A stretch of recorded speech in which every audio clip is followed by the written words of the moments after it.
Hello all, it's Melinda.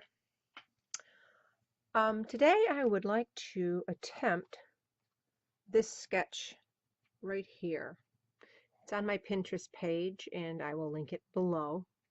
I thought that because I have no start other than this sketch that I would draw out of my slips of paper, and I've done that, and I got pad slot 12, wood veneer, and embellishment boxes 1 through 5. I went ahead and pulled some stuff that I think might work, and we'll see how it works and how it goes. So pad slot 12 is where I keep my embossed cardstock. This is a Craftsmith from Michaels, and I noticed that this one had some brick embossed in here, and I thought, I think I can use that. But my plan is, let me see if I can find the brick one.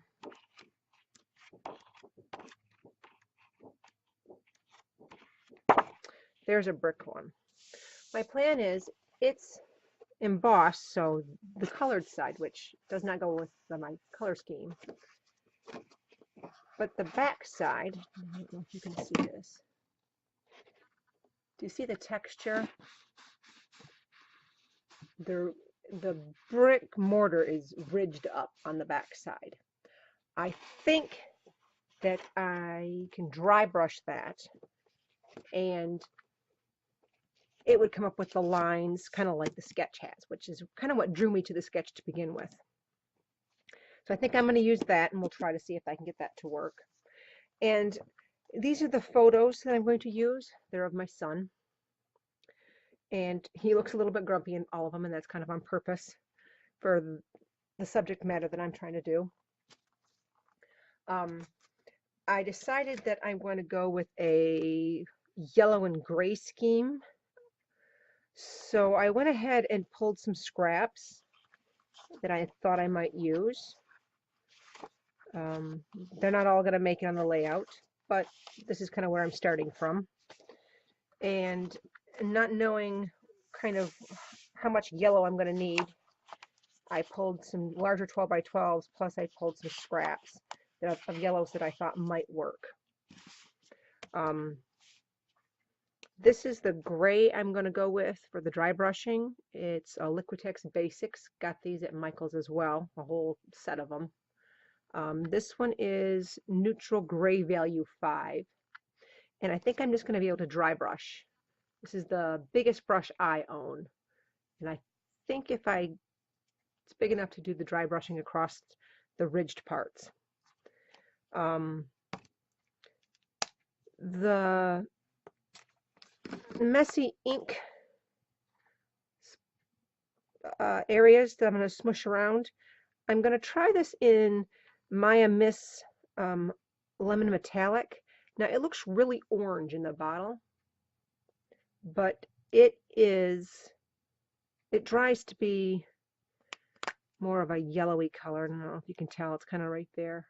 It dries to be more of a yellow color like that. And my wood veneer, I have this wood veneer by the Dusty Attic. It's an Australian company. It's Gears. Is there a name on it? What it is?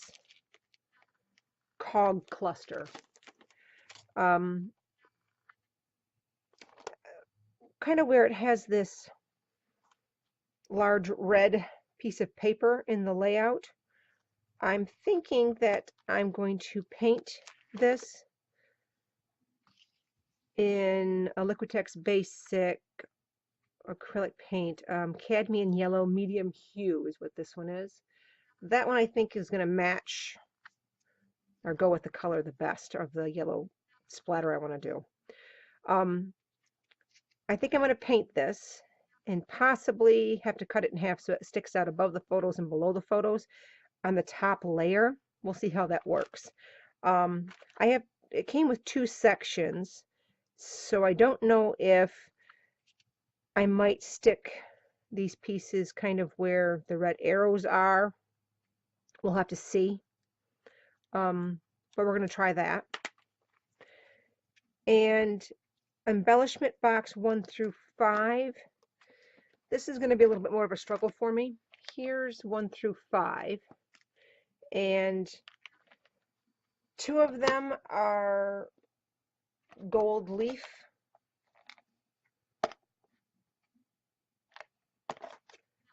And I don't think they're going to work for me.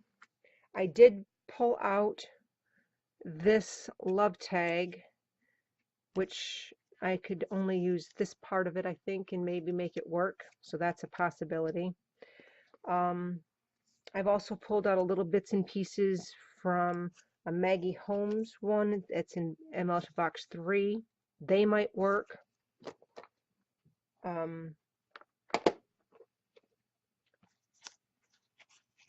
This one has yellows in it, but it's more foofy for, I don't know, I call it more feminine.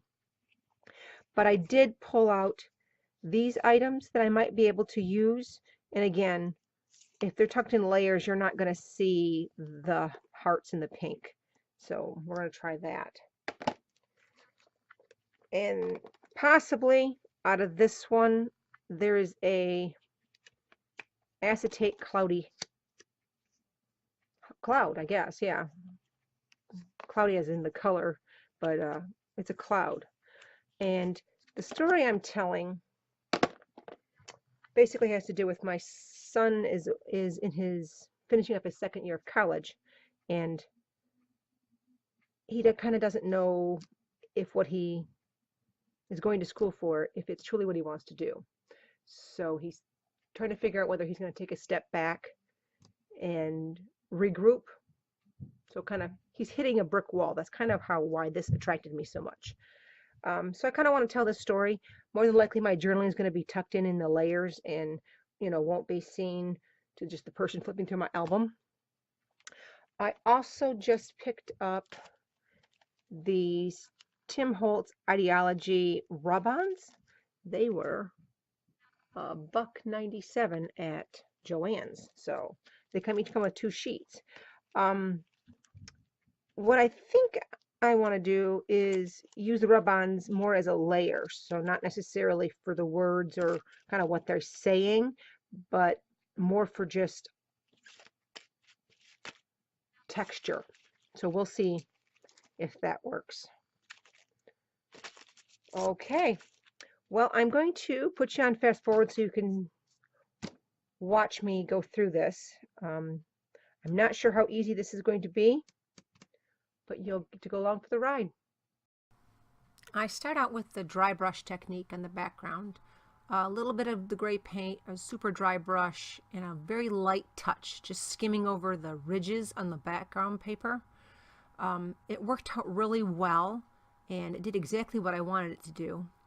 I should have used maybe black paint or did more of the layout with this technique, because once I get all the layers and the yellow paint on, this is really not all that noticeable, so kind of ends up being a wasted step, but I did want to show you that it worked and it looks nice. I painted the cogs with the yellow paint. I learned a lesson real quick and used gesso because the paint was just soaking in after 3 layers and it still was looking kind of brown. But once I put the gesso on, it just took 2 layers for it to be the perfect yellow, or the yellow that on the bottle. So, lesson learned, use gesso. It is a primer and it works great. That one is just a Dina Wakley gesso. I dried it in between because I'm impatient. I'm going to cut the photos down.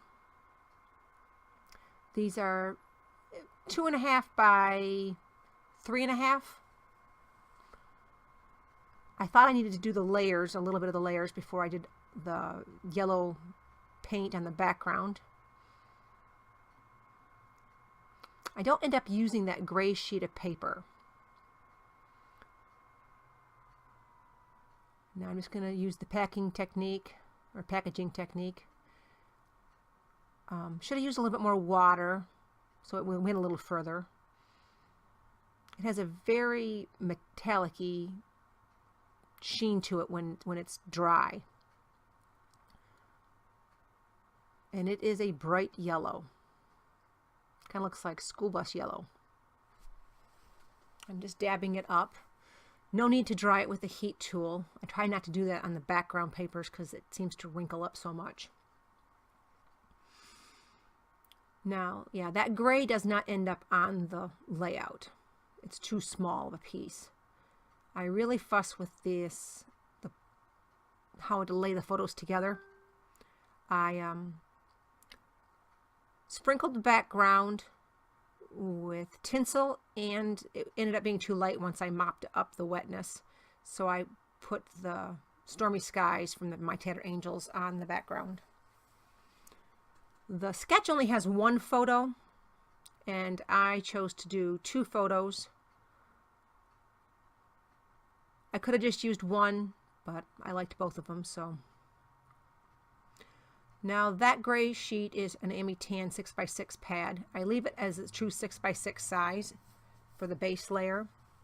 That paper is Studio Calico from the Heyday collection. It's a scrap from my scrap drawer. I end up needing more yellow paper on the top layer because that ends up being hidden so much by all the other layers. This is another Amy Tan paper. I'm sorry that the layout seems to be so far down. That colorful scrap of washi tape is supposed to remind me to pull the layout up, but obviously that's not working. That is a Teresa Collins paper. I just rip all these with my ruler. That's a 12 by 12 T square ruler. The lined paper is a Simple Stories little scrap. Now I do something here. Yep, I rip this. I really did this prematurely. I end up not having the photo cluster. It ends up not being wide enough to cover that and the line paper that I'm going to rip to make them longer. I bite the bullet and cut that because I just couldn't visualize it. I wasn't sure where I wanted it to cut. Yeah, here's where I rip it.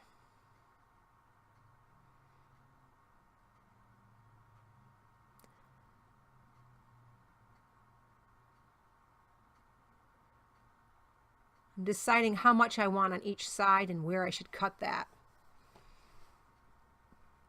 And whether I liked it gray, and I ended up liking it the gray color.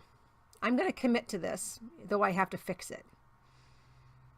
I haven't quite realized how short those pieces end up being.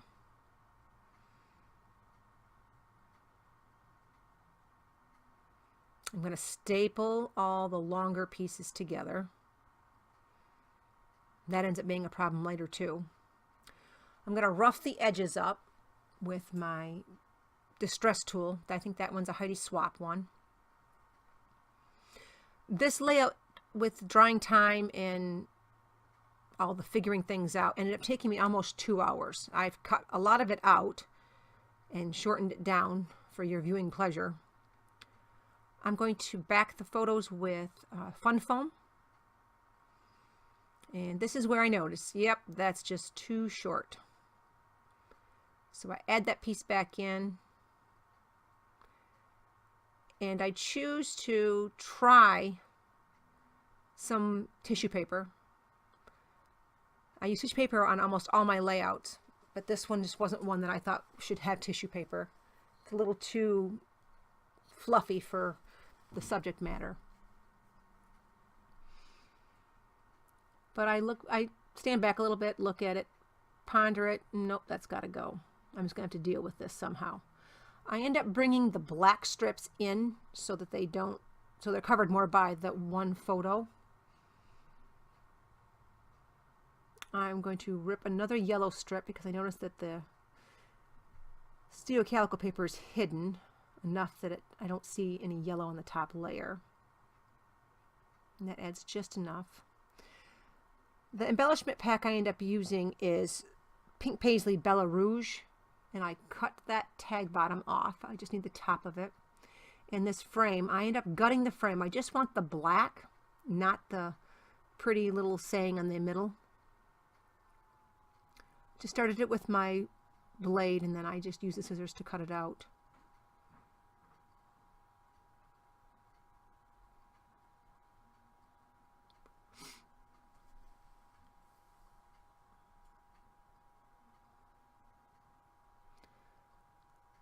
Yeah, I end up cutting these narrower and using the other part that I cut off on the other side. So I spread the black around a little bit.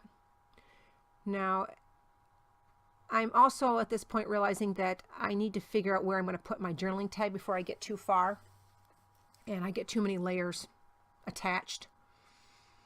I'm going to cut that down and lay it there. To visualize it, I put my hands and cover the spots that are going to be out now to see if I like it. I'm going to shop that around a little bit. In the end, it goes right back to where I started out with it.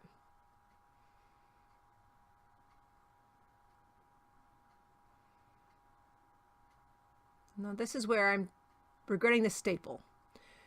I need to create a spot for a tag to go in. And I just use a plain tag. I tried some other ones, but the plain tag seems to be the best. Didn't want to bring any more black into it. And I'm going to layer it with this tag. I kind of want it to be a little bit hidden that it's a journaling tag, but yet not so hidden. Does that make sense? Pop that off with the other staple. To make this pocket, I'm going to use Scott's foam tape. I cut the strip in half lengthwise and put a stopper to it. Got to readjust it. I end up sticking this layer down before I realize it's too high from where I originally wanted it. It was easily fixable. It pulled right up. Yeah, I always have to test the sliding capabilities of my pocket because I've stapled and sewn through and it adhered my tag that I want to be able to pull out too many times to count. So I'll test that a couple times. Now I'm getting a little tired of tucking these things all back together, so I'm going to start attaching the chipboard pieces.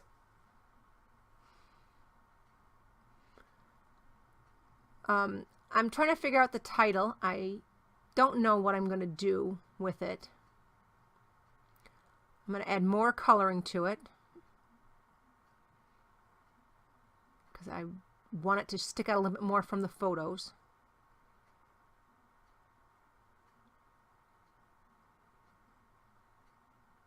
The mortar seems to stick out more on the video than it does on the actual layout. That's pretty interesting.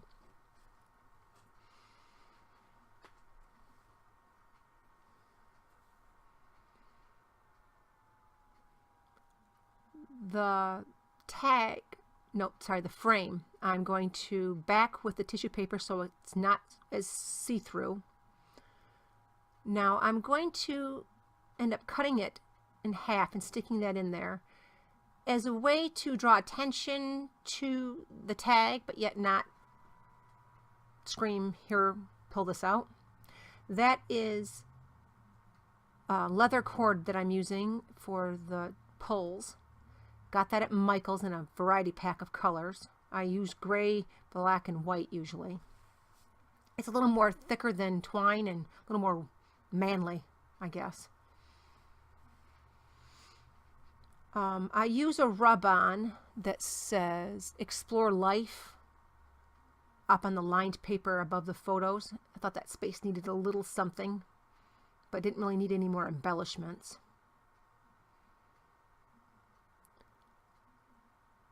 I know my slip of paper said wood veneer, and I'm using chipboard. I use my chipboard and wood veneer interchangeably, and I kind of store them in the exact same places, so I kind of consider this wood veneer / chipboard on my list of things to use. I'm going to commit to the photo placement. I'm going to cut these words out, the text. I used a lot of symbolism in this layout, and my son got it right away. The gears and the clocks are kind of symbolizing the movement of time. The brick background kind of is the brick wall that he feels like he's come up against when it comes to his decision making. And the background text is kind of just the overall, kind of like just like a book in the background, or the work. All just seem kind of to layer on, and he feels a little bit overwhelmed. He got it right away. My husband still doesn't get it. He likes the layout, but just doesn't get the symbols. And not all my layouts have these symbols, but this just really seemed to come together for me.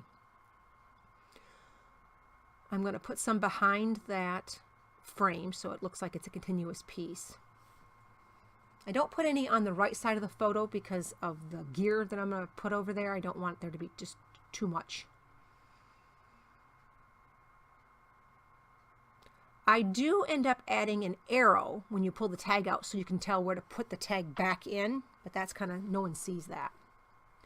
I'm going to lay these down with just some wet glue. I'm going to cut the excess off. For the title, I haven't got to that point in the thing, but I used Teresa Collins' little Signature Essentials Alpha stickers. I got them at Joann's, also clearance for $1.97. And the title goes right on the acetate tag, and it says, "Stinks to be an adult." Now that's something that my son has said to me. With him making all these decisions and being responsible for all this stuff, he decided that it stinks to be an adult. I added the cut off pieces. There I'm just showing you the arrow, and then it goes back in. And with that, the layout is done. It ends up being layout 52, completed on 3/29 of 17. I'd like to thank you all for watching. And if you have any questions, please leave them below. Give me a like, thumbs up, and subscribe if you haven't already. I'm really enjoying doing this. Thank you.